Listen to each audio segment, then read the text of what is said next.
Former UFC strawweight title challenger Claudia Gadelha retires from MMA competition. And I just want to read this to you, AJ, because this was a little concerning, and I didn't really know this.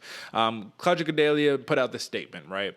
She says, and she is 33 years old, so this is a pretty young retirement, I will just say that. But she said, November of 2020, after a fight, I had a really bad concussion, and I had post-concussion syndrome.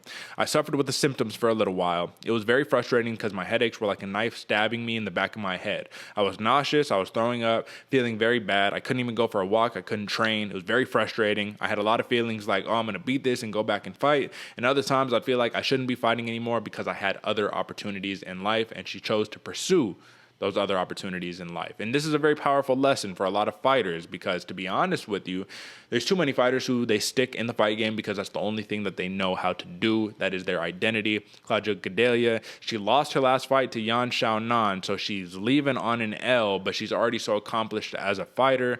What are we talking about? You know what I mean? So ultimately, AJ, do you think that this is going to be one of those moments that is going to transcend the way that fighters look at their careers in the future? Like, do you think this is a great example set by Claudia Gadelha in terms of fighter health and just kind of doing the right thing and getting out early? Similarly to I don't remember his name, but there's a 49ers player who retired at like 29. Dude, so good. And he was just like, yeah, man, I'm out. I'm starting to see some stuff with my head. Yeah, we're not doing that anymore. What do you think?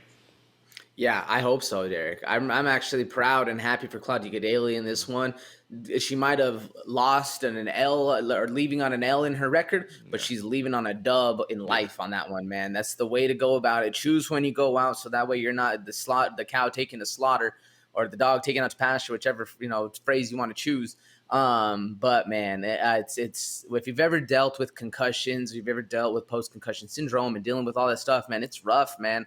You only got one brain. A lot of people say, you only got this, you only got that. You literally only have one of these, man. There's no replacement. There's none of that, man. You can always get an ACL fix. You can always get your rib put back into place. You can't get a new brain, and I'm glad to see Claudia Gadelha is actually taking her smarts, because she's a very smart woman, in using that to go forward in life with her other options she has. Very impressive, and I'm hoping to see a lot of other fighters start to do that as well, man. Needs to be done, especially when at the end of the day, you're the only one going to be taking care of yourself, once, push comes to shove in this life, when it does. So I'm glad to see it, man. I'm happy for her. Yeah, absolutely, man. So a great example set by Claudia Gadelha. You know what I mean? She fought for the title against Joanna Jędrzejczyk at the Ultimate Fighter 23. I mean, what more can you say? Very accomplished, storied career. And listen, man, that's what it is. Go follow her on Instagram if you want some motivation and nutrition advice too, man, because she's on it. She's a very motivational figure. So I will just say that.